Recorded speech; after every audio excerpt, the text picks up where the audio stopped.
So, ayan po ang title ngayon, Family is where love is learned. Matatagpuan po natin yan sa Colossians 3, verses 12 to 21. Ayan po. So, ito pong Colossians ay isinulat, ang pinakamaling author po nito ay si Pablo. Ano po, pinapakita ni Pablo kung paano mamuhay ang isang pamilyang nakasentro kay Kristo. Di ba? So, huwag tayong maumay kung itong month na to ay puro pamilya ang pinag-uusapan natin dahil napakahalaga po talaga. Kahit na tumanda na tayo sa ating pagsasabi sa bilang isang pamilya talaga, kailangan pa rin natin ng mga reminders at kailangan pa rin natin talaga matutunan ang pamumuhay na tama ayon sa salita ng ating Panginoon. So, ang pamilya po ang unang lugar kung saan natututuhan ng isang tao ang pagmamahal. Natutunan niya ba? Pagmamahal, pagpapatawad, paggalang at paglilingkod. So, aminin man natin talaga, hindi perfecto ang pamilya. Di po ba? Wala perfect. Ngunit, ito talaga ang lugar na ginagamit ng Diyos upang hubugin ang ating mga karakter. Ayan. Kasi sa pamilya talaga tawag niyan, wala na tayong pwede may tago. Nandiyan, nakita talaga, kahit magpanggap pa po tayo. So dito tayo hubugin sa ating pamilya. Kita-kita ang flaws ni ganito, ang weakness ni ganito, ang kalakasan ni ganito. So, sa pamilya talaga, kita-kita. Kasi pag nasa church tayo, pwede natin magpanggap Di ba? Pag nasa trabaho tayo, pwede natin magpanggap. Ay sa pamilya, makapagpanggap pa ba tayo, mabait ako? Di ba hindi? So, yun. So, kung titignan po natin sa first part, ayan po. Ayan, nakita po natin hindi perfecto talaga. Tama po yan. So, sa first part po, love begins with a Christ-like heart. Ayan, sa verses 12 to 14. Hindi na po natin dipasahin ngayon ng buo yung from verse 12 to 21. Isa-isa na lang po natin na i-mention na po. So, dito po, sa verses na ito, ang tunay na pag-ibig ay nagsisimula sa puso katulad ng puso ni Kristo. Ayan po. Talagang kailangan talaga yung Christ-like heart po natin. Doon po talaga nagsisimula ang puso talaga, ang tunay na pag-ibig, yung puso na katulad ni Kristo. Ang hirap nutularan kasi siyempre perfect si Christ. Hindi talaga natin mapapantayan. Pero at least naman, pag namumuhay tayong talagang magsumikap na masundan ang salita ng ating Panginoon. So sa verse 12 po, ang sabi doon, clothe yourselves with compassion, kindness, humility, gentleness, and patience. Pag sinabi po natin clothe, talagang isuot. Isuot po natin ang itong mga character na mayroon si Kristo. Paano po tayo magsuot? Like sa damit, minsan na lang ba? Ang ibang araw ba, hubad tayo? At ito ba hindi? So every day, we're wearing clothes natin. So ganoon din po. Yung character ni Christ, dapat ay suot natin sa bawat araw. Ayan po. Yung una po, yung compassion. Ano ba itong compassion na to? So, Tagalogin na lang natin, mahabagin sa bawat miyembro. Kasi, miyembro ng pamilya, since pamilya pinag-usapan natin, so dito po natin mag-focus sa family. Pero applicable po ito outside the family. Ano po? So, mahabagin. Or, ano ibang term? Maawain. Diba? Sa bawat miyembro ng pamilya. So, dapat may habag din naman na nakikita sa atin, lalo kung nakaka-elder ka na sa pag-elder talaga. Nakakaluwag-luwag na sa buhay, halimbawa lang, di ba? So, dapat ay medyo nandun naman yung habag, yung awa natin, lalo na kung mayroon tayo kapamilya, kita-kita naman, talaga na nakikahos. Maraming panguraan, di ba? Kung paano natin may pakita yung awa natin sa kapamilya natin. Di ba?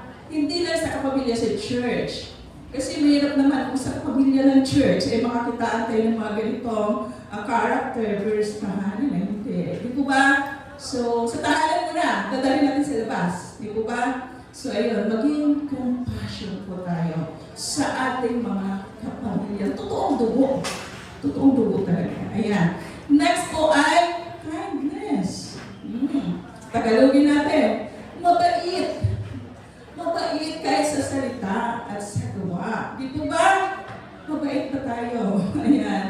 Hindi lang po sa ibang tao na kausap natin. Mayroon pa kayo na-encounter gano'n? Meron pa kayo na-experience sa inyo kapamilya na halos isang tanong, isang sagot lang, pasinghal pa yata, ayaw tinatanong, ayaw kinakausap.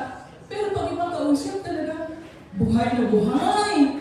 Ang saya naman pala kausap, di ba? Meron pa gano'n? Siguro may, ay, natatawa sila, baka meron gano'n, di ba? Irritable pag tinanong. Kapag ngayon ka lang dumating, ay nakaupo ka na magtanong-tanong dyan. Pasalamat ko, nakauwi pa ako or umuwi pa ako. Minsan may mga, ano ba, yung irritable. Pag tinanong, dapat maging mabait tayo. Kasi alam niyo po ba, kapag ka narinig ka may kausap ka, ibang tao, kahit telepono lang, di ba? Yung asaya mo, kung bait mo talaga kausap, tapos talaga, mararanasan pa, ikikita mo talaga, wow, bakit ganito si kuya, si ate, si mama, si papa, pagkausap mo iba, bakit mabait? Bakit ito sa bahay? Hindi. Mapapasana all ka na lang talaga, di ba? Sana all dito rin sa tahanan, ganon. So, dapat, di po ba, hindi lang mabait tayo sa labas, kundi, lalo na sa loob, kasi katuko natin yun, kapamilya natin. Next po, humility. Yung pagpapakumbaba. Dapat marunong tayong magpakumbaba at umami ng pagkakamali. Hindi yung i-confront ka pa lang, mag-isip ka na ng ituturo mo para iwas mapunta sa iyo yung yung sisi, kumbaga. Kung talagang tayo po talaga yung nagkamali. So dapat marunong tayong tumanggap o umami ng pagkakamali. Ano po? Malinaw? Malimit kasi, di ba? Pag halimbawa, nakabasa ka ng halimbawa lang, gamit sa church, halimbawa lang. Tapos pag-isip ka na, iiwas ka na ba? Mag-isip ka na, kasi ganito kasi, kung hindi niya iniwan dyan, hindi ko na masasabi yun eh. O, di ba? Halimbawa lang. So, nag-iisip mo tayo kaagad ng pag-iwas. Dapat umamit tayo. Ako naman sa probinsya dati, nung elementary na lang ako, kasi after ng high school time, pumunta na ako sa Manila. Pumunta na ako ng Manila. So, may naalala ako, may nagawa akong kasalanan. Kasi yung tatay ko bumili ng tsinelas. Ang tsinelas, ang grabe. Bago ka makabili, grabe mo ng pawis, di ba? Malimit kasi naglalakad lang ng nakapaa. So, binilhan ang kuya ko ng tsinelas kasi naawa na siguro ng tatay ko, walang sinusuot yung kuya ko. Inaglaro kami ng tumbang preso, yung hagis-hagisa ng tsinelas. So, napagtripan, kay Pahago eh. Hindi na nakabalik yung tsinelas na yun. So, yari ako. Pag umuwi ako, talagang mapapalo ako kasi tagal pinag-ipunan yun eh. So, ginawa ko, bilang pag-amin, iba naman ang aking kaparaanan. Pinarusahan ko ng sarili ko. Nauna na ako. Nag-ikip ako ng grabe, dahil tubig, ilang timba yung malayo yung ikipan sa amin. Yung bomba, ang layo ko, parang ito talaga nag-ikip na inumin. So, nagtakot ng tubig, nag-iisa sa bahay. Yan, pag-amin yun. Ibang paraan, iba walang palo. So, gano'n naman ang ginawa ko. So, dapat marunong tayo umami, marunong tayo magpakumbaba. Yung humility dapat ay nakikita sa atin. Bilang na kay Kristo na tayo. Alam niyo po ba sa simpleng lang, halimbawa ikaw, may-ari ka ng kilalang kumpanya, pumunta ka ngayon, nag-shopping ka sa ibang mall. Halimbawa lang, hindi mo mall, hindi mo pa mamaya, nag-shopping ka. Mayroon kang gustong ipa-assist. Pag sinabi mo, subukan mong alam mo, mataas na kung anong ka may-ari, tapos subukan mong tawagin ma'am. O diba, humbleness yun, kasi may-ari ako ng like ako si Bibi Sara, halimbawa lang. Yung kamukha ba? Halimbawa, ma'am, pa-assist naman. Diba, humbleness yun? Kasi ang taas ng posisyon mo, kilalang tao ka, tatawagin mo yung mababang posisyon, kahit yung janitor, sa tawagin mo, ma'am, di ba? Pagpapakumbaba yun. Subukan mong tawagin, manang! Hindi ka nalimunin yun. Nasa mo, tatawagin mo, manang. Sa probinsya kasi gusto talaga yun, di ba? Manang, yung gano'n. So maraming pagpapako ng humility or pagpapakumbaba. Iba-ibang kaparangan po. So gentleness, tingnan naman natin si gentleness. Mahinahon kahit may hindi pagkakaunawaan. Mahinahon pa rin, no? Nag-away kayo, mahinahon pa rin tayo dapat. Hindi nagpapataasan tayo ng boses. Kaya naman dito sa ating kapitbahay, maririnig tayo. Di po ba? Tsaka talagang mahinahon pa rin. Naalala niyo yung Ilonggo? Alalambing pa rin kahit nag-away na, no? Hindi halatang galit. Di ba?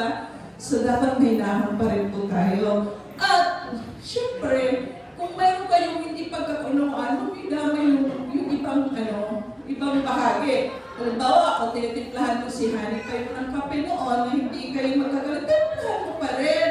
Wala namang kinalaman yung kape doon.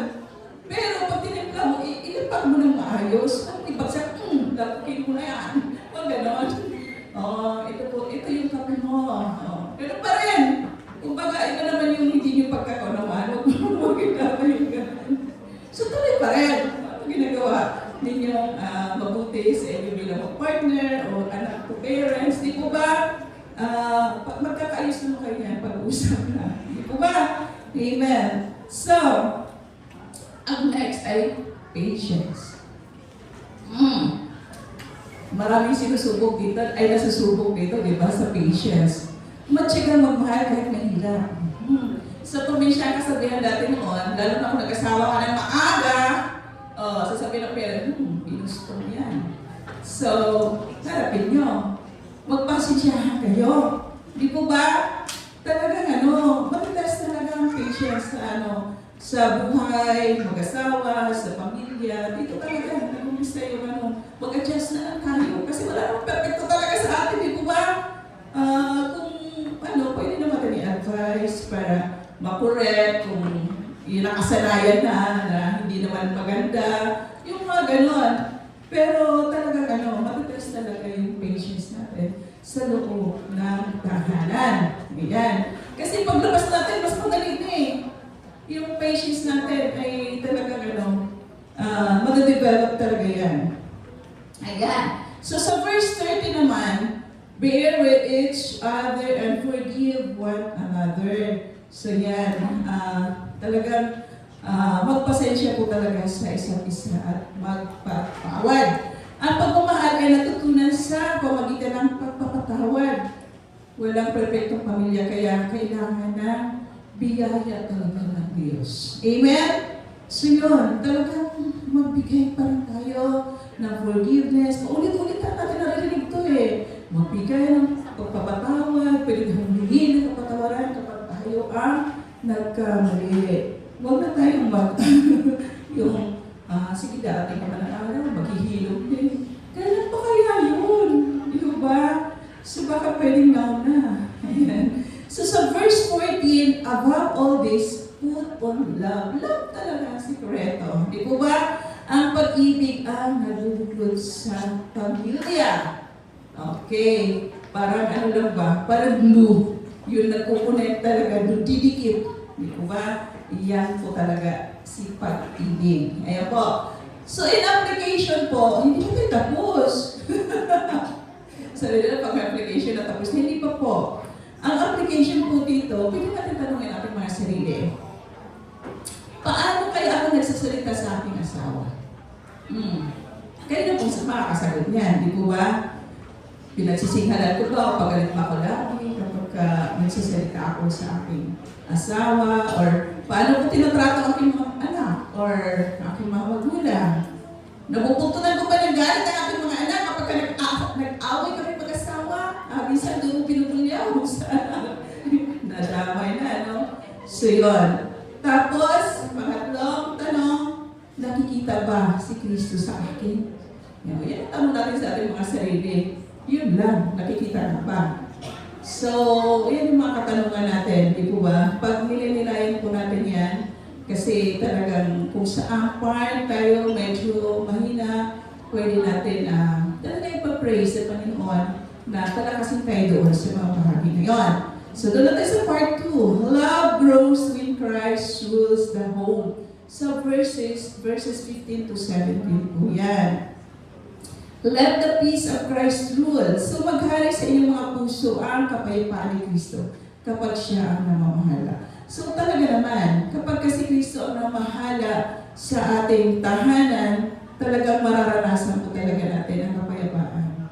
Sa kabila ng, di ba, ang dami naman kinakaharap mula sa pamilya, marami yan, iba-ibang challenges, di ba? Anak to parents, parents to anak, asawa, babae, asawa, lalaki. So talagang kailangan si Kristo lang talaga ang mag-rule sa ating tahanan upang kamtan pa rin natin ang kapayapaan sa kabila ng maraming mga pagsubok sa buhay. Next po, let the word of Christ dwell richly. Sa verse 16 po yun. So hayaan natin manahan talaga ng sagana sa ating puso at buhay ang salita ng Diyos. At maging gabay po natin ito sa ating pamilya. Amen? So, ayan, salamat sa Panginoon. At huwag na po natin isa-isahin yung nandyan sa, may next slide pa yan kasi pag-usapan naman natin doon sa practical tips. Ayan, ma-mention din po natin yan sa medyo last part. So, doon na tayo sa letter C. Do everything in the name of Jesus. Sa verse 17 po yun. So, ano man ang inyong mga gawin ninyo ang lahat sa pangalan ng Panginoong Jesus. May tamang pagsunod, tamang puso, di ba? Gawin natin para sa kaluguran ng ating Panginoon. Ano man ang ginagawa natin. Kaya naalala ko, at palagi ko talaga in-example yung mami ng aking ka-boardmate dati na lahat na lang na ginagawa niya.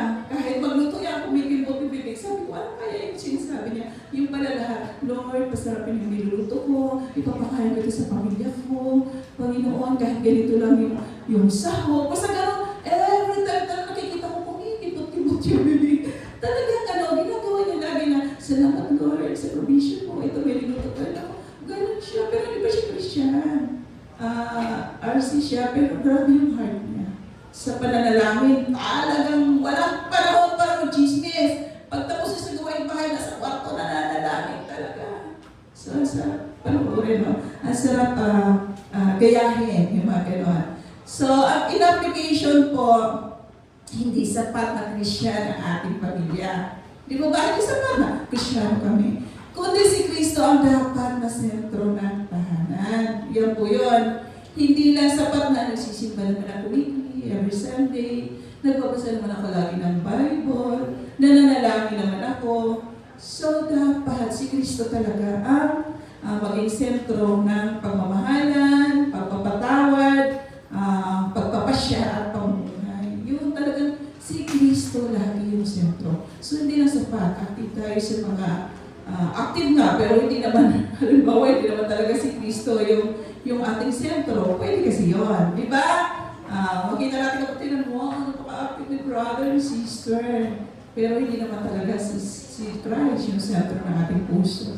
Mahirap din yun. At nakikita ni Lord yun kung tayo nagpapanggap lang. Di ba? Next, love is demonstrated through God-given roles. So, dito po, in-illustrate talaga, demonstrate ng Panginoon yung love sa pamagitan po ng given roles. Kung may mga roles po talaga na binigay ang Panginoon, sa verses 18 to 21 po yan. Kung baga may given roles, may tungkol sa wife, to husband, to children, di po ba? At ito po, hindi lang ito doon sa kasalan. Malimit doon na natin napapakinggan. After ng kasal, wala na. Nakalimutan na yung yes, I do. Diba? Nakalimutan na after ng kasal. So, papalalaw din ng Lord dito sa atin. Sa wives, doon. Verse 18. Magpasakop kayo bilang paggalang sa Panginoon.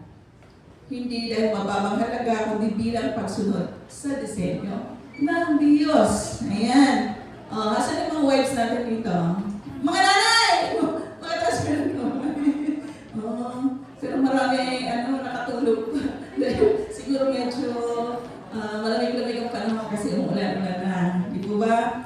So ito ay malimit na issue pag ang wife. So may mga issue din kasi pag ang wife ang breadwinner, o malakas kumita sa, kung i-compare mo ang kita sa husband and wife, kung mas mataas ang kita ni wife, minsan, minsan, si wife na ang nag-decision, si wife na ang parang nagmamaniobra, ayaw na niya magpasakop sa asawa, kahit na may mga major na pagdidesisyonan, kahit bibili ng mansion, siya na-decide. Kasi sabi niya, pera ko naman to. Ako naman ang malaki ang kita. Though hindi ito lahat ha, hindi lahat. Pero may mga pagkakataon na ganito. At mapapansin mo, malimit, hiwalay na sila. Hindi sila magkasundo eh. Di ba? Eh, hindi porket tayo, kung tayong babae, mas malaki ang kita natin. Hindi pwedeng desisyon na lang tayo.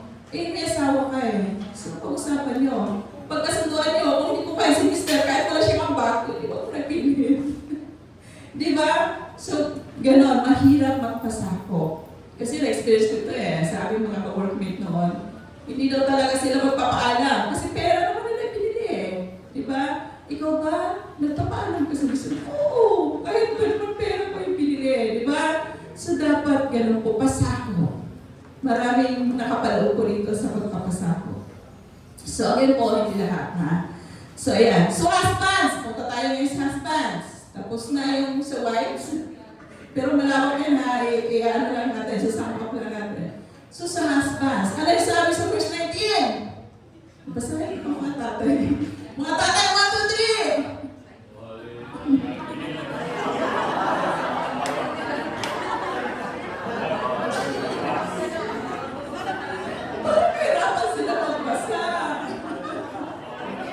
Sige, ulitin ko na lang. Mahalin ang inyong asawa at huwag maging marahas o mapait sa kanila. Ang pagmamahal ng asawa ay dapat tularan ang pagmamahal ni Kristo sa kanyang iglesia. Tandaan niyo po mga kapatid, mga tatay. Ang sabi nito, husbands. So mga tatay ito, hindi lang tatay, mahalin mo ang inyong mga asawa. Hindi gano'n, di ba? Husbands, love your wives. So mga tatay, mahalin yung inyong mga asawang babae. Tandaan nyo, hindi sinabing husband, love your wives. Hindi gano'n. Kung mayroon mga gano'n sa ibang grupo yun, sila mananabat sila kay Lord. So hindi natin yung tama, di ba? Wives po, kasi husbands na tuloy. So pagparamihan ito. So yan po, mahalaga po ito talagang tandaan po natin isa lang. Si wife na, kung sinabi nitong wife ay husband, love your wife. Eh kasi sinabing husbands, so love your wife. So yun, plural. So hindi lang sa Facebook pinapakita natin ang pagmamahal sa asawa. Pag na-display tayo sa Facebook, ang sweet natin, di ba ba? Kundi sa loob ng tahanan. Makita talaga ito ng buong pamilya, ng ating mga anak, para naman mainipay nila, magayon nila. Di po ba? Kung paano ang buhay ng mag-asawa. Yan, malinaw po, hindi natin habaan. Okay, next po na tayo sa children. Children, anong sinasabi ng children? Sumunod sa mga magulang sapagkat ito ay nakalulugod sa Panginoon. Mga bata, sumunod po kayo ha.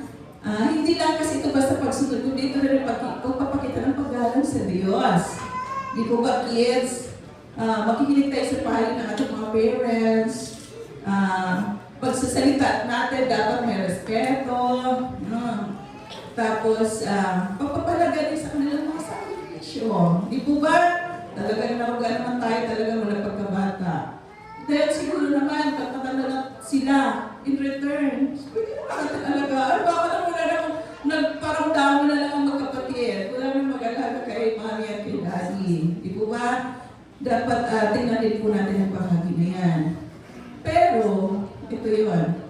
Kung ang payo ng magulang ay paano yun? Salungat naman talaga sa salita ng Diyos. Di po ba? Ang hirap din sundin. Palagay ko pwede naman hindi natin sundin. Pero sa paraan na may paggalang. May paggalang pa rin. Kasi naman kung talagang malayo na yun sa Word of God, yung opposite na talaga or masama na, so hindi natin kaya rin, sundin. So may pagrespeto pa rin. Pwede rin siguro ipaliwanag sa kanila, explain nila kung bakit hindi mo kayang sundin. So yung mga ganun, huwag mo nang bulyawan. Kasi salita mo yun, against sa salita ng Lord, ano ba? Huwag ganon, di po ba? Sa maayos pa rin po na pamamaraan. So, mayroon din naman yan sa Exodus 2:12, yung pag-obey ng children o ng mga bata. Kasi may pangako din ang Diyos na hahaba ang buhay nila dito sa lupa. Though hindi naman nangulugan na kapag ang mga bata ay sumusunod talaga sa Lord, lahat sila ay magkakaroon ng mahabang buhay. Anak ay Lord pa rin yun, pero may promise naman talaga ang Lord. Di ba? Na pag sumunod, ay pwede kamtan yun, yung pangako ng Diyos. So, ayan. Meron din yung sa Ephesians 5:25, meron din po yun doon nakasaad. So, yun. So, punta tayo ngayon sa fathers or parents. Ayan. Sa fathers, ang nakalagay, huwag ninyong panghinaan ng loob ang inyong mga anak. So, yung pag-disiplina po ay mahalaga pa rin po talaga sa mga anak. Di mo ba? Iba lang ang disiplina rin ngayon, iba ang disiplina ng mga araw. Di po ba? Kasi nung araw kahit gulpihin mo na gulpihin, hindi ka naman mapapantay bata. Pero ngayon, alalay lang. Alalay. More on ano kasi tayo ngayon?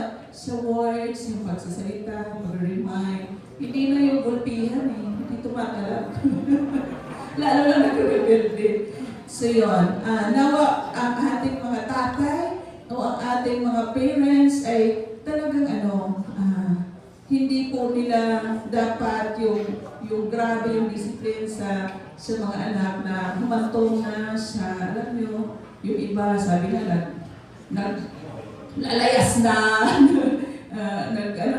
humiwalay na, something na hinahanap yung sa labas, di ba ba? Kasi kung sobra-sobra talaga ang pag-discipline natin sa ating mga anak, di ba ba? So, dapat po, yung tamang pag-disiplina na, yung pagmamahal pa rin ang talagang manaig, yung pagdating sa pag-disiplina. At nawa, parents, hindi po tayo maging cause na magka-trauma ang ating mga anak ng dahil sa atin.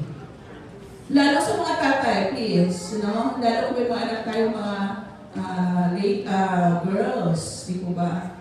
Dapat po ay ingatan natin sila, hindi yung mag-cause na panghinaan ang loob ng mga bata na habang lumalaki sila, wala na silang self-confidence. Naiyak ko. Kasi sa maraming group, sa maraming cases, ultimong kadugo ay nagiging cause na panghihinga ng loob ng kabataan. Alam niyo ba, hindi lang sa girls yung iba, tatay to, tiyo to pamangkin lalaki. May mga ganong cases, di po ba? So dapat hindi po tayo maging cause na panghina ng loob nila habang sila po ay lumalaki, kundi maging kumpiyansa sila. Kahit sino kaharap nila, maging malakas ang loob nila. Hindi sila panghinaan ng loob kasi takot na sila sa tao, takot na sila makipag-usap sa labas. Di po ba? Ikukulong nila ang sarili nila. So tayo ba magiging cause? Di po ba? Dapat tayo ang maging daan na ma-boost yung kanilang personality na paglabas ng tahanan, kaya nila humarap sa iba-ibang tao. Di po ba? Hindi yung para ka lang turtle na lagi kang uudlot. Alam mo yung ulo mo lagi pitatago. So ayan, paalala po ng Panginoon yan sa atin, lalo na sa mga tatay. Parents. So parents, ano pa rin? Hindi pa rin exempted si mother.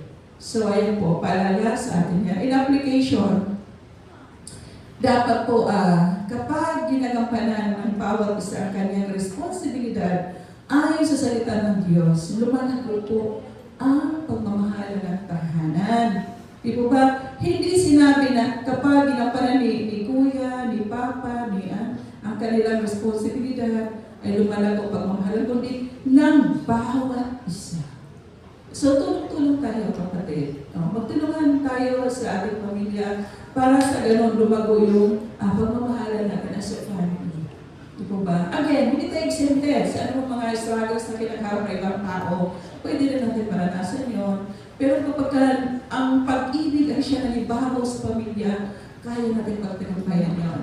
Di po ba? Kaya sa biyaya ng Diyos. Siyempre, di po ba? Lumalago talaga ang pagmamahalan sa tahanan. Then, dadalhin natin sa labas ng tahanan yan. Kaya dito muna tayo talaga imumold sa loob ng tahanan. So, punta na tayo sa practical ways to make home a place where love is learned. Ayan. Ay maglaan ng oras sa pamilya. ano po, araw-araw, magdasal at magbasa ng Biblia na magkakasama. Alam niyo po mga kapatid, ito po, medyo ano lang to, no? Kasi malimit, kapag ka malalaki ng mga anak, mahirapan tayo. So habang bata pa, isama niyo yan sa prayer, maglaan kayo ng oras sa pamilya. Kasi kung lalo kung working na, eto si ate darating na 12 midnight, pagdating niya, bago siya dumating, umano siya naman si Bunso, papasok. So, ang hirap na yung time, di ba? Ano nangyari? Kanya-kanya na lang devotion, kanya-kanya prayer na lang. So, habang maliit pa, na nasa poder pa yan mga yan, pwede po natin gawin yan. Kasi again, mahirap pag may kanya-kanya na sila. Work, kanya-kanya buhay, hindi naman palagpo sa oras, tulog pa si ganito, paalis na si ganito, so di ba? So yan po, habang mas early, mas maganda. Ayan, maging mabilis sa pagpapatawad. Ito talagang challenging talaga ito sa pagpapatawad. Lalo na kung hindi naman ikaw makasalanan, ikaw pa kailangan lumapit.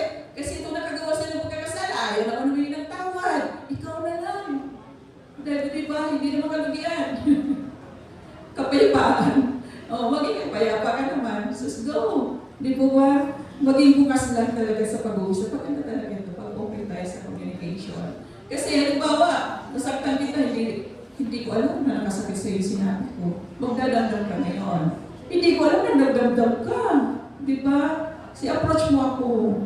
Mas maganda kasi yung ganon. Pero pag obvious naman na, baka nasaktan si ganito, hindi na ako pinakausap, sige lalapitan kita. Initiative na lang yun. So, ayan. Magsalita ng may paggalang at pagmamahal. Ayan. Kailangan talaga ito. May paggalang at pagmamahal. Next po, maglingkod sa isa't isa ng may kagalakan. Ayan. Mag-serve tayo na nandun yung joy pa rin sa puso natin. Again po, hindi tayo maglingkod na parang papakita lang natin sa ating kapwa, sa ating kasama sa church, or kung saan man tayo, or nasa office, yung gano'n. Pero again, sa pamilya, parang focus natin ito. Instead na nasa labas na tayo, di po ba, tayo maglingkod sa isa't isa na may kagalakan. May kagalakan palagi. Malapit na tayo matapos. So, in conclusion, ang tahanan ng unang paaralan ng pag-ibig. Natutuhan ng mga anak ang pagmahal sa pamilya ng nakikita nila sa kanilang mga magulang. Kaya mga magulang talaga, ingat talaga tayo. Di ba ba? Sa ating mga ginagawa, sa ating mga sinasabi. Ngayon, magugulat ka, yung anak mo, bakit nagmumura sa labas? Sino kaya yung pwede na kayo napakinggan. Hindi mo ba malatandaan, nag-away kayo, nagmurahan kayo? Di ba? So, tandaan ng bata. Kaya isang beses lang na narinig, nag-register na po yan sa isip niya. Tapos magtataka kung kanino nagmana, kung kanino nakakarinig. Sa inyo rin naman yun sa inyo nga ba? Hindi, ano lang yun, instance lang yun, kung sakali man, di ba ba? Pero mayroon naman talaga na hindi naman sa inyo pinuha. Naggaya lang sa iba. Pero napakalaga. Napakalaga na sa tahanan, hindi tayo mapakinggan ng mga bad words. Yung iba kasi paggalit na, hindi naman control yung dila. Kaya nga advice, paggalit ka, kagatin mo yung dila mo na hindi na kapagsalita ng masasama. Di ba? So, ganun yun. Lalo na sa mga narinig, kasi ang lakas talaga ng mga bata ng gaya kahit mga expression. Di po ba? Pinito ko na sa inyo dati si Jubal. Pinito ko na. For the sake na lang yung sa iba. Di ba? Ang tawag ko sa asawa kay Pastor, love. So sabihin niya, love, kaya na tayo. Di ba? Kasi madalas nga, kung ano ang narinig nila, gagaya, mabilis mag-imitate. So, iwasan natin yung masasama, yung madampot nila. Di po ba? Na-share ko na ito dati. So, kaya, bumalik ako dun sa pa, para buhay sila pa, yung gano'n. So, gano'n po yun. So, salamat sa Panginoon. At natutuhan natin, bilang mga mag-asawa, ang tunay na pag-ibig kay Kristo. Kapag siya talaga ang sentro ng ating relasyon, talagang marami tayong matutunan na talagang magbibinibisyo po ang mag-asawa, ang pamilya. Di po ba? So, ang challenge ngayon, ito na. Tanungin natin ang ating sarili. Ang aking tahanan ba ay lugar ng pagmamahal? o ng alitan. Parents, kids, yan.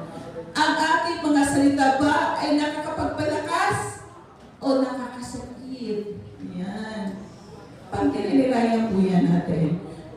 Or ano naman ang magiging hakbang natin na maaari kong gawin upang mas maipakita ang pag-ibig ni Kristo sa ating pamilya. Di po ba? Kasi again, mas madali natin dalhin sa labas ang mga karakter na natutunan natin sa loob ng tahanan.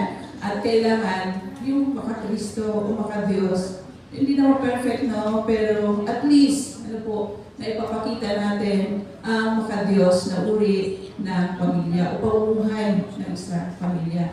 So salamat sa Panginoon, mga kapatid, dahil na-remind na ulit tayo ngayon ng kanyang mga salita. Purihin ang Panginoon, God bless everyone. Tawagan ko na po siya po. Sige po, manalangin.